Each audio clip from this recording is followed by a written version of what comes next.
Hello વિદ્યાર્થી મિત્રો, વંદે માતરમ. ધોરણ 8 સામાજિક વિજ્ઞાનના લેક્ચરમાં તમારા બધાનું સ્વાગત છે. આજે આપણે જોઈશું પાઠ નંબર 8. એની પહેલાં વિદ્યાર્થી મિત્રો, મેં 1 થી 7 પાઠ પણ તમને ભણાવી દીધા છે. જો કોઈને હજુ પણ જોવાના બાકી હોય તો મારી ચેનલ સ્કાયલાઇન એજ્યુકેશન પર જઈ અને તમે 1 થી 7 પાઠનો અભ્યાસ કરી શકો છો. ચાલો સ્ટાર્ટ કરીએ. લોકશાહી દેશમાં સંસદની ભૂમિકા. તમને ખબર છે ભારત દેશ કેવો છે? તો કે લોકશાહી છે. લોકશાહી શાસન વ્યવસ્થા એટલે શું? તો કે લોકોનું, લોકો માટે અને લોકો દ્વારા ચાલતું શાસન એટલે કે લોકશાહી શાસન વ્યવસ્થા કહેવાય. આ શાસન વ્યવસ્થા કોણે સ્વીકારેલી છે? આપણા ભારત દેશમાં લોકશાહી શાસન વ્યવસ્થા ચાલે છે. તો એની અંદર સંસદની શું ભૂમિકા હોય છે તેના વિશે આ ચેપ્ટર છે. સરકારને નિર્ણય લેવાની અને કાયદાઓનું પાલન કરવાની સત્તા કોણ આપે છે? બરાબર, સરકાર છે એ બધા નવા નવા નિયમો બનાવે છે, નિર્ણય લે છે. બરાબર, એ નિર્ણય લેવાની સત્તા અને કાયદાઓનું પાલન આપણી પાસે કરાવવાની સત્તા કોણ આપે છે? આ પ્રશ્નનો જવાબ એ બાબત પર નિર્ભર કરશે કે તે દેશમાં કયા પ્રકારની સરકાર છે. લોકોમાં લોકો સરકારને આ સત્તા આપે છે. હવે જો આ પ્રશ્ન એટલે કે કોણ સત્તા આપે છે, આ પ્રશ્નનો જવાબ કોના ઉપર નિર્ભર છે? તો કે જે દેશમાં જે પ્રકારની સરકાર હશે તે એને સત્તા આપશે. આપણા દેશની અંદર લોકશાહી શાસન પદ્ધતિ છે, એટલે કે આપણે લોકશાહી શાસન વ્યવસ્થાની અંદર ભારતના જે સામાન્ય નાગરિકો છે એ જ સરકારને બધી સત્તા આપે છે. લોકો ચૂંટણીના માધ્યમથી સરકારની પસંદગી કરે છે. અલગ અલગ પ્રદેશની અંદર અલગ અલગ લોકો ચૂંટણીની અંદર જોડાય છે, પોતાનો મત આપે છે અને કોઈ પણ એક ઉમેદવારને સત્તા સોંપે છે. બરાબર, એટલે સરકારની પસંદગી કરે છે. તેઓ પોતાની પસંદગીના નેતાને મત આપીને ચૂંટે છે. એકવાર ચૂંટાઈ ગયેલી વ્યક્તિઓ, નેતાઓ અને પ્રતિનિધિઓ સરકાર બનાવે છે. હવે જે વ્યક્તિ મત આપવા માટે જાય છે એ વ્યક્તિ પોતાની પસંદગીના નેતાને મત આપશે. જેટલા પણ પાર્ટીસ અલગ અલગ નેતાઓ ઊભેલા હોય એ નેતામાંથી કોઈ પણ પોતાની પસંદગીના નેતાને મત આપી શકે છે. તો જેને બહુમત મળશે, જે વ્યક્તિ ચૂંટાઈ જશે, એ શું કરશે? તો કે સરકાર બનાવશે. લોકશાહીમાં સરકારે પોતાના નિર્ણયો અને ભરેલા પગલાંનો આધાર બતાવવો પડે છે અને સ્પષ્ટતા કરવી પડે છે. લોકશાહીની અંદર સરકાર જો કોઈ પણ નિયમો, કાયદાઓ બનાવે છે તો એને શું કરવું પડે છે? તો કે પ્રજા સામે, લોકો સામે સ્પષ્ટતા કરવી પડે છે. બીજી સરકાર એવી હોય છે કે જેને રાજાશાહી સરકાર કહેવાય. જે અંગ્રેજો આવ્યા તેની પહેલાં ભારતમાં ચાલતી રાજાશાહી, રાજાઓનું શાસન. તેમાં રાજા અથવા તો રાણી પાસે નિર્ણયો લેવાની અને સરકાર ચલાવવાની સત્તા હોય છે. જે રાજા હોય, કોઈપણ પ્રદેશની રાણી હોય તો એ બધા જ નિર્ણયો લેશે. રાજા પાસે સલાહકારોનો એક નાનો સમૂહ હોય છે જેની મદદથી તે જુદા જુદા વિષયો પર ચર્ચા કરી શકે છે. અંતિમ નિર્ણય લેવાની સત્તા તેની પાસે રહેલી હોય છે. રાજા શું કરે છે? તો કે અલગ અલગ સલાહકારોનો સમૂહ રાખે. 5-6 સલાહકારો હોય, તેમાંથી કોઈ પણ નિર્ણય લેવાનો થાય તો એ સલાહકારોને તેમનું સજેશન આપવા માટે કહી શકે. બરાબર, પણ છેલ્લો નિર્ણય તો કોણ લેશે? પોતે રાજા જાતે જ નિર્ણય લે છે. લોકશાહીમાં એક અગત્યનું લક્ષણ એ છે કે સત્તા કોઈ એકાદ વ્યક્તિના હાથમાં હોતી નથી. રાજાશાહીમાં તો એક જ વ્યક્તિ હોય જેની પાસે બધી સત્તા હોય. લોકશાહીમાં એવું હોતું નથી, જે એનું મુખ્ય લક્ષણ કહી શકાય. તેમાં રાજ્યના સર્વ લોકોનું સાર્વભૌમત્વ હોય છે. રાજ્ય, દેશ બધા જ લોકો હોય, બધા જ લોકો પોતાનો મત આપે છે અને પછી સરકારની રચના થાય છે, તો એને સાર્વભૌમત્વ કહી શકાય. લોકો પોતે જ પોતાના ભાગ્ય વિધાતા બને છે. લોકો જે નેતાને વોટ આપશે, બરાબર, મત આપશે, એ જ નેતા ભવિષ્યમાં 5 વર્ષ સુધી એ પ્રદેશ ઉપર સત્તા જમાવીને બેસશે. તો લોકો શું કરે છે? પોતે જ પોતાનું ભાગ્ય લખે છે. આજે જેને મત આપશે એ જ વ્યક્તિ 5 વર્ષ રહેવાનો છે, તો લોકો જાતે જ લખે એમ કહી શકાય. સાર્વભૌમત્વ એ રાજ્યનું અનિવાર્ય લક્ષ્ય છે. ઓકે, ચાલો આગળ વધીએ. લોકશાહી માટે અંગ્રેજી ભાષામાં ડેમોક્રેસી શબ્દ વપરાય છે. લોકશાહી રાજ્યતંત્ર લોકો માટે અર્થાત વધારેમાં વધારે લોકોનું હિત સાધવું એ લોકશાહીનું મુખ્ય લક્ષ્ય છે. લોકશાહી રાજ્યતંત્રની અંદર શું હોય તો કે વધારેમાં વધારે લોકોનું હિત થવું જોઈએ. ઓકે, લોકશાહીનું સંચાલન લોકો પોતે જ કરે છે, કારણ કે રાજ્યતંત્રના સંચાલકો લોકોએ ચૂંટી કાઢેલા પ્રતિનિધિઓ જ હોય છે. હવે એવું આપણે કહી શકીએ કે લોકશાહીની અંદર લોકો જાતે જ બધું સંચાલન કરતા હોય છે. કેમ તો કે લોકો છે એ જ અલગ અલગ મત આપી અને કોઈ એક વ્યક્તિને શું કરે છે, સત્તા ઉપર બેસાડે છે, અને આ જ વ્યક્તિ આ લોકો માટે બધા નિર્ણયો લે છે. બરાબર છે, તો બધું સંચાલન લોકો કરે છે એવું કહી શકીએ. આટલું જાણો.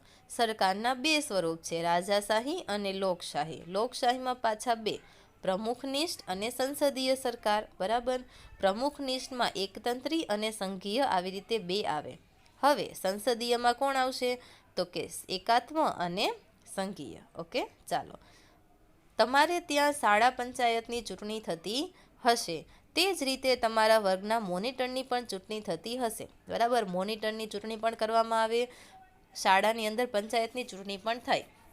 ક્યારેક તમારા ક્લાસમાં કોઈ વિદ્યાર્થીની સીધી પસંદગી કરીને મોનિટર બનાવવામાં આવે અને મોનિટરની ચૂંટણી ન થાય. ઘણીવાર શું થાય છે તો કે જે ક્લાસ ટીચર હોય એ જાતે જ કોઈ એક વિદ્યાર્થીને મોનિટર બનાવી દે છે. એમાં તમને કોઈ પણ પ્રકારનો રોલ આપવામાં આવતો નથી કે તમે વોટ અલગ અલગ મત આપો અને પછી મોનિટર બનશે, એવું કંઈ થતું નથી.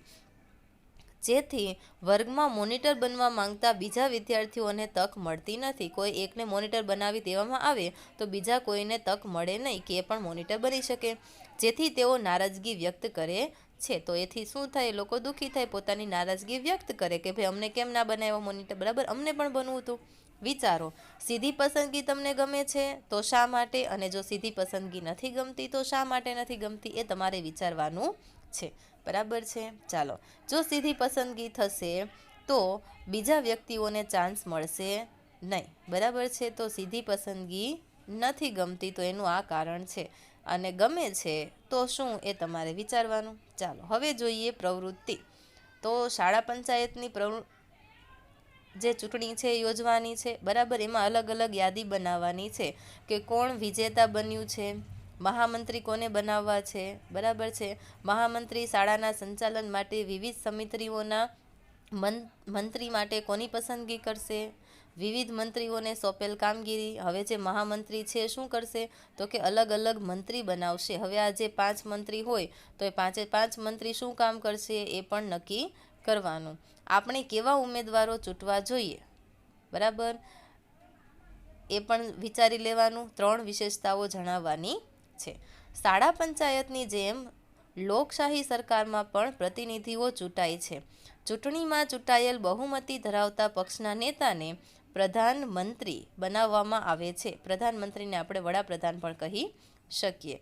વડાપ્રધાન જુદા જુદા ચૂંટાયેલા પ્રતિનિધિઓમાંથી પસંદગી કરી તેઓ પ્રધાનમંડળ રચી તેમને જુદા જુદા ખાતાની સોંપણી કરે છે. હવે જુઓ, વિચારો શું થાય છે તો કે શાળા પંચાયતમાં જેવી રીતે થયું ને એવી જ રીતે લોકશાહી સરકારમાં પણ અલગ અલગ પ્રતિનિધિઓની ચૂંટણી થશે. હવે જેમાં બહુમતી ધરાવતા હોય એ પક્ષ જીતી જશે અને એ પક્ષનો જે નેતા હશે એને આપણે પ્રધાનમંત્રી ઘોષિત કરીશું.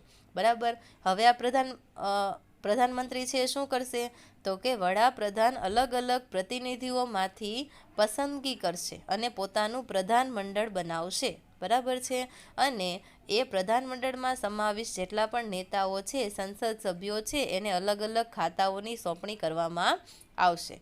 ચાલો, હવે એ જોઈએ કે કેવી રીતે બને છે સંસદ. બરાબર, ચાલો. સંસદને ઇંગ્લિશમાં પાર્લામેન્ટ પણ કહી શકાય. ભારતે શું સ્વીકારેલું છે તો કે સંસદીય લોકશાહી સ્વીકારેલી છે.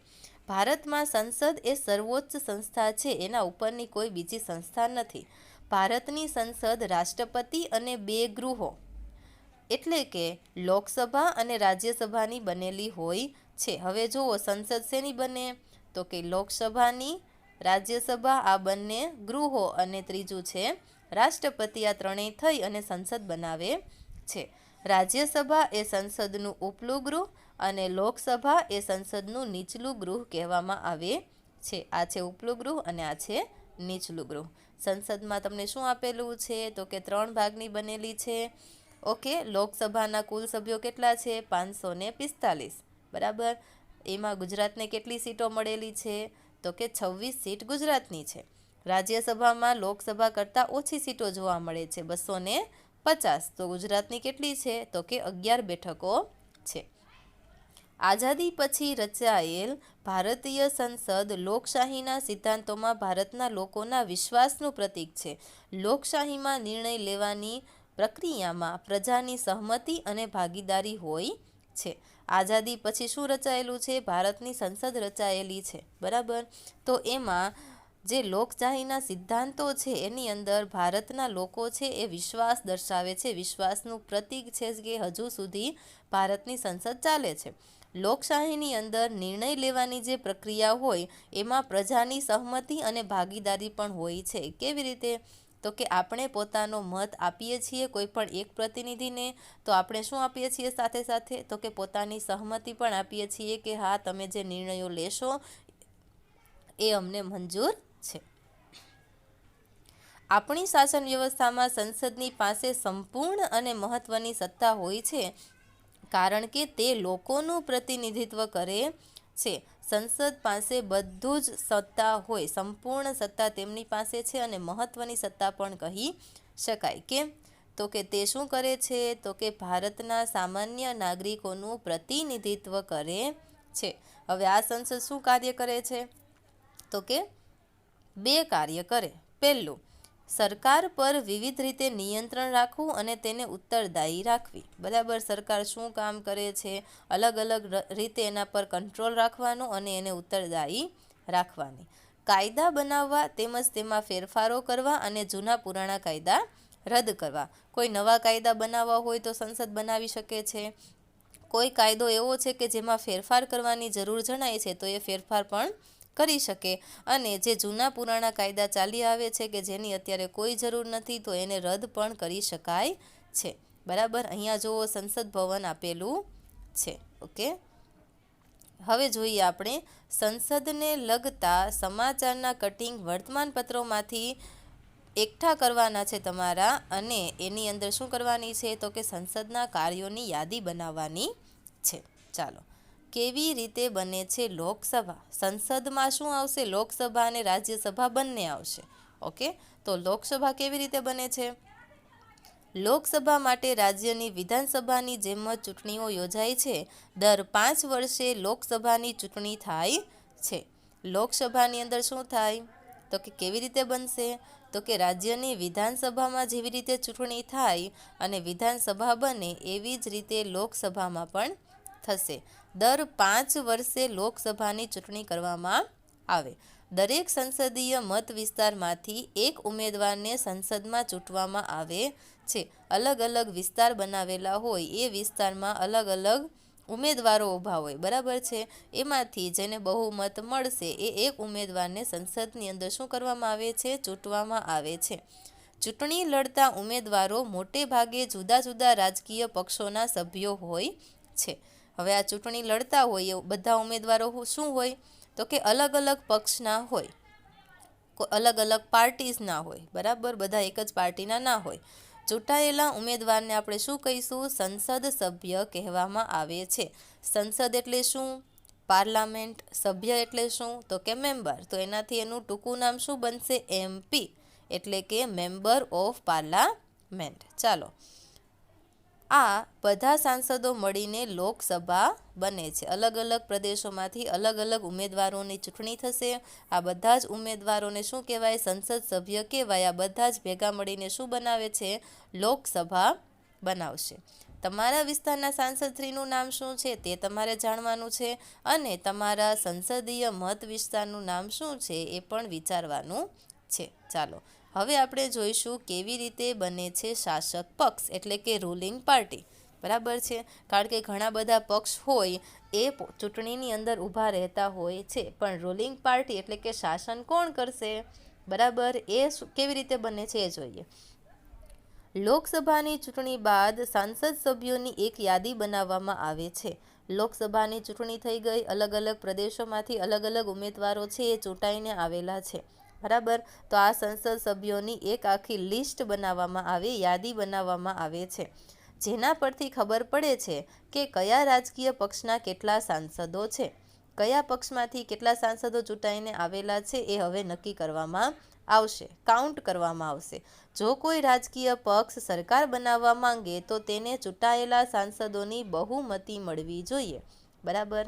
જો કોઈને રાજકીય પક્ષ બનાવવો હોય તો એને શું કરવું પડશે, તો કે એને જો સરકાર બનાવવી હોય તો જેટલા પણ ચૂંટાયેલા સાંસદો છે એની બહુમતી મળવી જોઈએ, તો એ સરકાર બનાવી શકે, નહીં તો ના બનાવી શકે. ચાલો આગળ જોઈએ. સામાન્ય રીતે ચૂંટણીઓ બાદ જે પક્ષ અથવા તો પક્ષીય જોડાણને લોકસભામાં સ્પષ્ટ બહુમતી મળી હોય તે પક્ષના નેતાને રાષ્ટ્રપ્રમુખ વડાપ્રધાન તરીકે નિમે છે. ઓકે, જે પક્ષને બહુમતી મળશે એ પક્ષના જે નેતા હશે, બરાબર, એને શું બનાવવામાં આવશે, તો કે વડાપ્રધાન બનાવવામાં આવે છે.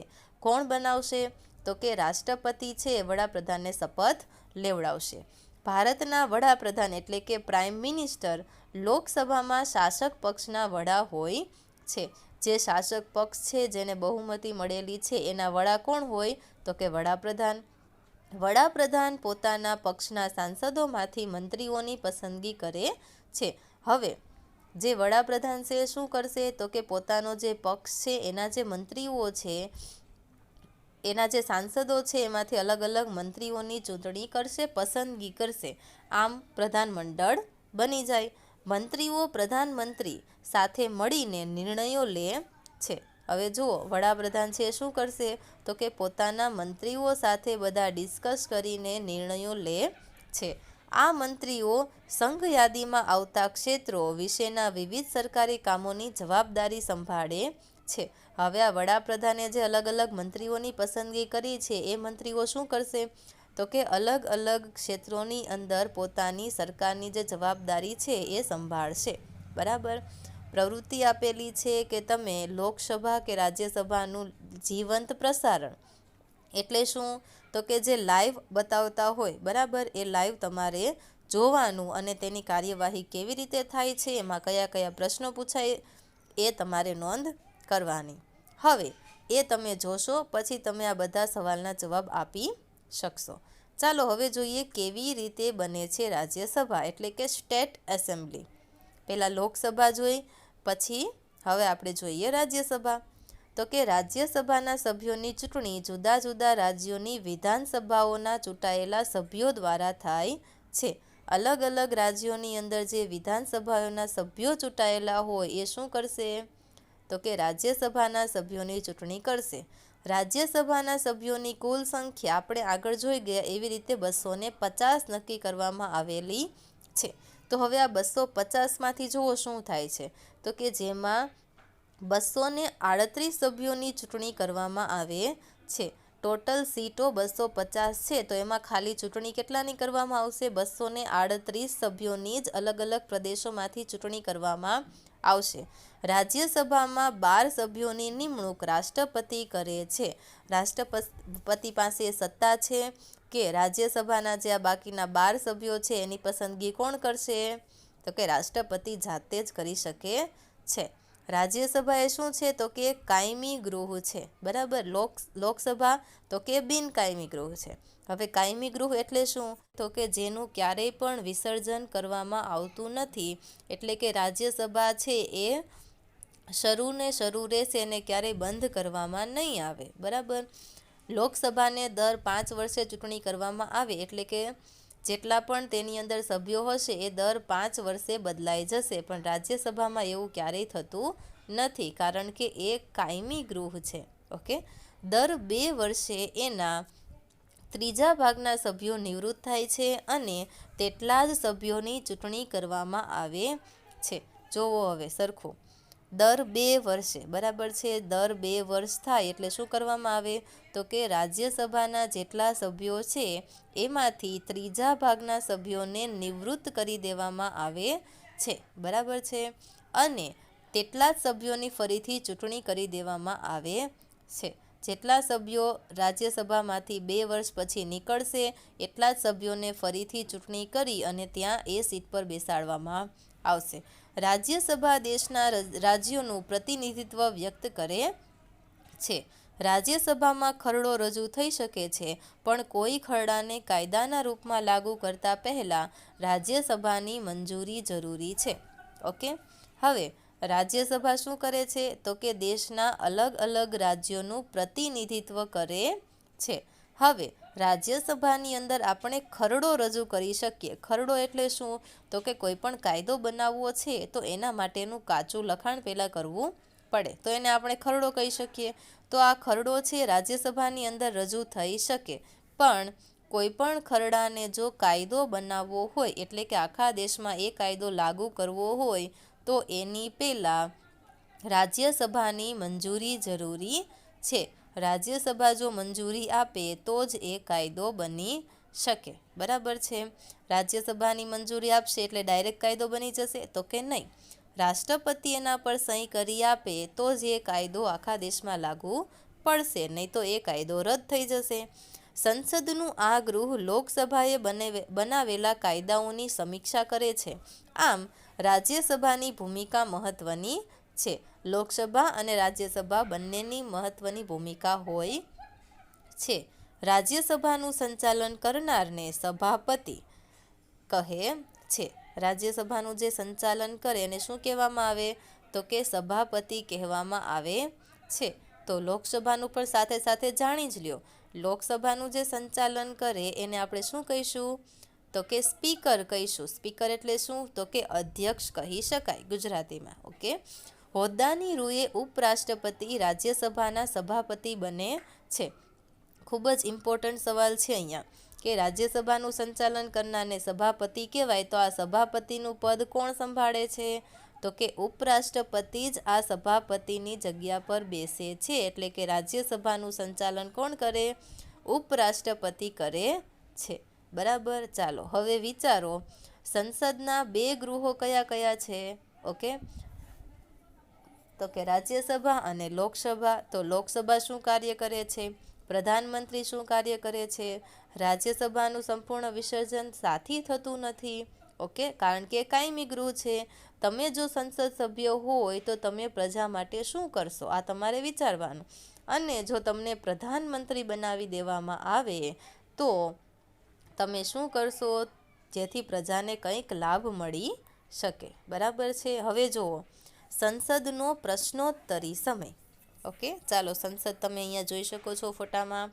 હવે આગળ જોઈએ આપણે તો જ્યારે સંસદનું સત્ર ચાલતું હોય ત્યારે સૌથી પહેલાં પ્રશ્નોત્તરી માટે સમય નક્કી કરવામાં આવે છે. એટલે કે સંસદનું સત્ર જ્યારે સંસદની સભા શરૂ હોય ત્યારે સૌ પ્રથમ પ્રશ્નોત્તરી કરવામાં આવશે, જેના માધ્યમથી સંસદ સભ્ય સરકારના કામકાજ વિશે જાણકારી પ્રાપ્ત કરે છે. તો આ પ્રશ્નોત્તરીથી શું થશે? તો કે સંસદના જે સભ્યો છે એ સરકાર કઈ કઈ કામગીરી કરે છે તેના વિશે જાણકારી એને મળશે.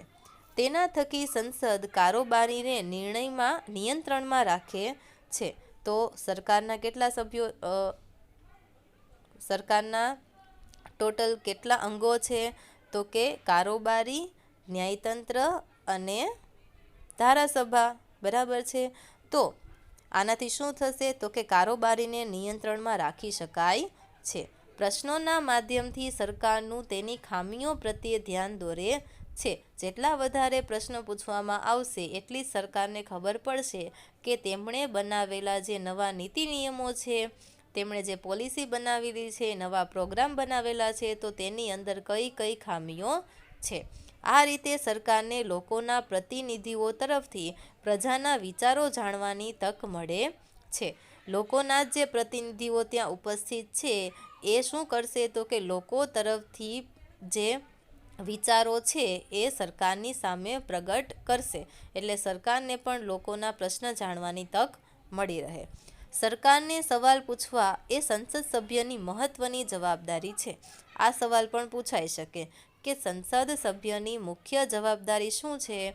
તો કે એની મુખ્ય જવાબદારી સરકારને સવાલ પૂછવાની છે. લોકશાહીમાં સારા વહીવટ માટે વિરોધ પક્ષની પણ સૌથી મોટી અને મહત્ત્વની રચનાત્મક ભૂમિકા હોય છે. હવે જુઓ, લોકશાહીની અંદર સારો વહીવટ થાય એના માટે કોની મહત્ત્વની ભૂમિકા છે? તો કે જે વિરોધ પક્ષ છે તેની. જે વિરોધ પક્ષ છે તેની સૌથી મહત્ત્વની ભૂમિકા હોય છે. તે સરકારની નીતિઓ તેમજ કાર્યક્રમોની ખામીઓ સામે લાવે છે.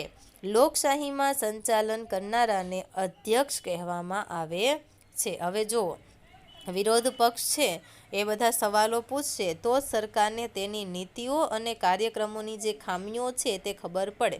તો વિરોધ પક્ષનો પણ રોલ કેવો છે? ખૂબ જ મહત્ત્વનો છે. હવે આ લોકસભાનું સંચાલન કરનાર એને શું કહેવાય? તો કે અધ્યક્ષ, સ્પીકર કહેવામાં આવે છે. આ મેં હમણાં જ જણાવ્યું તમને, બરાબર. આગળ જોઈએ, રાષ્ટ્રપતિ, જેને ઇંગ્લિશમાં પ્રેસિડેન્ટ પણ કહી શકાય. રાષ્ટ્રપતિ પણ સંસદના અંગભૂત ભાગ ગણાય છે. સંસદના બંને ગૃહોએ પસાર કરેલો ખરડો તેમની સહી થાય ત્યાર પછી જ કાયદો બને છે, બરાબર. પહેલાં રાજ્યસભામાંથી ખરડો પસાર થાય તો પછી એ ક્યાં જશે? લોકસભામાં જશે. અને લોકસભામાંથી ક્યાં જશે? રાષ્ટ્રપતિ પાસે એ ખરડો જશે. જો રાષ્ટ્રપતિ પોતાની સાઇન કરીને આપશે તો જ એ ખરડો કાયદો બનશે. અથવા તો લોકસભામાંથી ખરડો પસાર થાય અને પછી રાજ્યસભામાં જાય, બરાબર. રાજ્યસભામાંથી એ રાષ્ટ્રપતિ પાસે જાય. રાષ્ટ્રપતિ જો સાઇન કરીને આપે તો જ એ ખરડો કાયદો બને, નહીં તો ના બને. સંસદની બેઠકો બોલાવવાની અને સત્ર સમાપ્તિની જાહેરાત કરવાની સત્તા તેઓ ધરાવે છે. જો સંસદની બેઠકો બોલાવવી છે તો પણ રાષ્ટ્રપતિ બોલાવી શકે અને એ સત્ર સમાપ્ત થયું છે તેની જાહેરાત કરવાની સત્તા પણ કોની પાસે છે?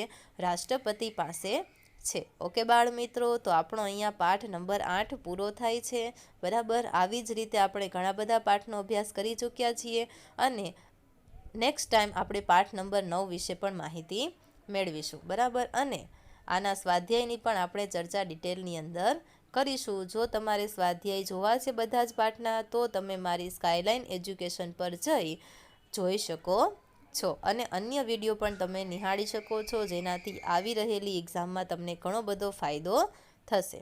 ઓકે, મળીએ ચાલો નેક્સ્ટ લેક્ચરમાં. All the best for your exam.